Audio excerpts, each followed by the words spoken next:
នេះហើយសូមឲ្យអ្នកនាងស្ដាប់មួយដើម្បីឲ្យទាន់នៅចំណុចនីមួយៗពីព្រោះចំណុចខ្លះយើងស្មុគស្មាញបន្តិចដែរចាអញ្ចឹងយើងចូលទៅជាមួយគ្នាទៅពីព្រោះយើងវែងដែរនៅក្នុងមេរៀននេះតែចំណុចទី1នោះគឺគេនឹងនិយាយអំពី speculating with more certainty ហើយនៅចំណុចទី2យើងមាន speculating with less certainty វិញចាអញ្ចឹងថាតើពីរហ្នឹងយើងប្រើយ៉ាងម៉េចហើយរបៀបខុសគ្នាយ៉ាងម៉េចដែរចាអញ្ចឹងបន្ទាប់មកយើងមើលនៅចំណុច note អញ្ចឹងយើងចូលទៅចំណុចទី1ណាសម្រាប់ speculating with more certainty ហ្នឹងគឺជាការប៉ាន់ស្មានច្បាស់លាស់ចាច្បាស់លាស់បើមិនត្រូវគឺត្រូវតែបើអត់ត្រូវគឺអត់ត្រូវយ៉ាងដែរចាអញ្ចឹងគេចែកបែបចែកដាក់បើត្រូវគឺត្រូវបើខុសគឺខុសតែប៉ាន់ស្មានហ្នឹងគឺត្រូវ 100% ដូចគ្នាគាត់តែប៉ាន់ស្មានខុសគឺខុសត្រូវគឺត្រូវចាអញ្ចឹងខុសត្រូវគឺត្រូវស្គាល់យល់ទេចាដូច្នេះអ្នកនរនេះទៅមើល form មុនសិនចាអញ្ចឹងសម្រាប់ form នេះគូសុំបញ្ជាក់តិចណាសម្រាប់ form គឺចំណុច2ចំណុចហ្នឹងគឺយើងប្រើទាំង more certainty ទាំង less certainty ដូចគ្នាណាអញ្ចឹងនេះគូដាក់តែមួយឲ្យនិយាយព្រោះយើងប្រើដូចគ្នាទេសម្រាប់2ហ្នឹងគឺយើងប្រើទាំងពីរតែម្ដងអញ្ចឹងទី1គឺយើងមាន subject plus modal not ហើយនឹង verb អញ្ចឹងសម្រាប់នៅទីនេះយើងអាចប្រើគេហៅថា modal នេះណា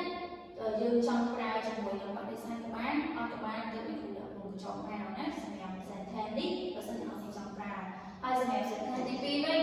យើងមាន subject plus modal not plus be plus verb ing អញ្ចឹងការដែលយើងមាន be គឺ verb គឺយើងប្រើ ing ហើយតែបើដែលអត់ be យើងប្រើ verb ធម្មតាទេយើងអត់មានចំណាំទៅកន្លែងណាបានដូចគ្នាណាហើយសម្រាប់ modal គឺយើងប្រើបានប៉ុន្តែគ្រាន់តែទម្រង់បដិសេធនេះគឺដូចគ្នាណាគឺយើងប្រើ modal ថាបដិសេធ modal ថាយើងអត់មានបដិសេធទេយើងមានគោលដៅមួយចុះមកដូចគ្នាណានៅ form ទី2ហ្នឹងនៅក្នុងចំណុចទី1នេះអ្នកនរកុំភ្លេចមើលនៅចំណុច note ខ្ញុំសូមប្រាប់មក note ដោយសារតែជាក់តិចនៅពេលដែលយើងប្រើ must not ហើយនឹង can នេះគឺយើងប្រើតែនៅក្នុង more certainty ទេណាចាអញ្ចឹងសម្រាប់ form គឺប្រើបានទី2ប៉ុន្តែសម្រាប់ must not ហើយនឹង can នេះប្រើបានតែនៅក្នុង one ប្រមាណទី1ចំណុចទី1របស់យើងទេចាហើយសូមប្រាប់តិចដែរថាសម្រាប់ must នៅក្នុង more certainty នេះណាគឺជាអីដែលគេប៉ាន់ស្មានហ្នឹងគឺត្រូវ100%ចាចំណែកឯ must not ហើយនឹង can វិញគឺខុស 100%ចាចឹងគេប៉ាន់ស្មានត្រូវរបស់គេណាព្រោះគេដឹងថាខុសគេដឹងថាត្រូវហើយចឹងចឹងយើងទៅឧទាហរណ៍ដល់អ្នកគ្នាថាត្រូវឬខុសហ្នឹងមិនតលេខ1 he must be really busy he started a new job ចាឃើញចឹងយើងគ្រាន់តែស្ដាប់មកយើងដឹងថាអូ must ហ្នឹងគឺដឹងប្រើហ្នឹងគឺត្រូវចឹងទៅពេលអ្នកនរគ្នាប្រើ modal ដែលជា must នៅក្នុងរង្វាន់ទី1នេះណាគឺ modal ហ្នឹងគឺសំដៅទៅលើការប៉ាន់ស្មានរឿងរ៉ាវហ្នឹងគឺត្រូវ100%ព្រោះដូចclear ដែលយើងដាក់មកអញ្ចឹងប្រយោគដែលយើងយកអញ្ចឹងគឺគេថាគាត់មើលទៅរវល់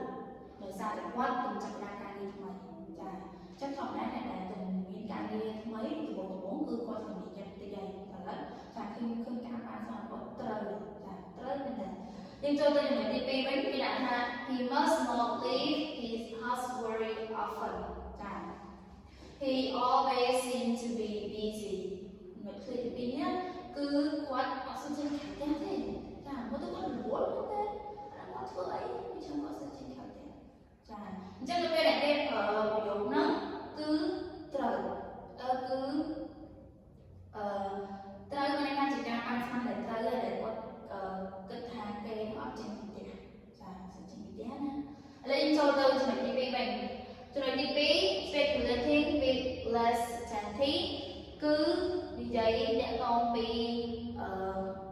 ការប៉ាន់ស្មានប៉ុន្តែការត្រូវហ្នឹងគឺអត់ 100% ដូចខាងនេះទេខាងនេះគឺដឹងថាត្រូវ 100% តែខាងនេះគឺអត់ត្រូវ 100% ទេហើយអីដែលវាអត់ត្រូវសោះហ្មងណាចាអត់ត្រូវហ្មងណាគឺយើងប្រើ may not ហើយនិង may not តែសម្រាប់3ខាងមុខនេះគឺខូន may នេះ cứ trời khá khá đài cả bạn sáng đó trời khá khá đài chân lệ môi he could be upset about something maybe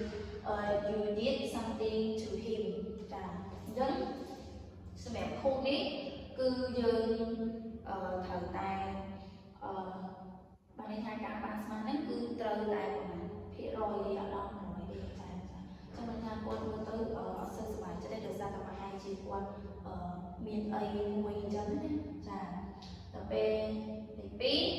thì đã là he may not like his new job. I haven't heard how he likes it. Chân sẽ làm bài này cứ cao thờ may not like ok nó cứ bạn ấy tha bắt thử mình bị đúng đừng không phải nè bạn ấy tha cao bạn sang từ đi bằng kia nó cứ bắt thử tế hay là sự mà tìm mấy đôi khi ai nhân thủ cho mình chạy đi form cái này đó thì cứ nhá cứ dụ lát cứ vô thử mua đồ nói dân mình cũng gió bưng mơ xí đó thì cứ nhá nhân viên mua đồ nói nhân viên vỡ đồ ngon ở dưới hay là bay mau lại ít nhưng thợ mua đồ hay tầm lượng bạn sáng hay dân viên một ngon bay mau thằng đi vinh cứ dương chỉ tức cái nó không phải cái khí đó nghĩa cứ dương phú dương phú chiều bồi đỏ hay là bồi quan đôi khi hay vào thằng ít cứ dương viên mỹ không phải bồi đỏ đấy chắc hay tao méo nhưng viên tầm lượng bạn sáng hay là bồi quan đôi khi hay cho cái nó cứ đi phụ cho họ tí tầm lượng hàng cao đấy cứ dương viên máy chiều bồi đỏ miền bí bí nói nên vợ ai hành chị bí nói vợ ai hành chị vào dưới nữa trong khi trôi vào đi thùng rồng hay như cái khoản ai hẹp tuy thì nó vẫn cứ bàn tay mua đồ thì tài phóng cùng ở mua đồ đi cái ở y tế của này thì bàn tay là đồ mua đồ ở nhớ cho này ở kia ở mua đồ xe phía được không được tới tài phóng cứ nào cho mùi thì chân mẹ này mọi người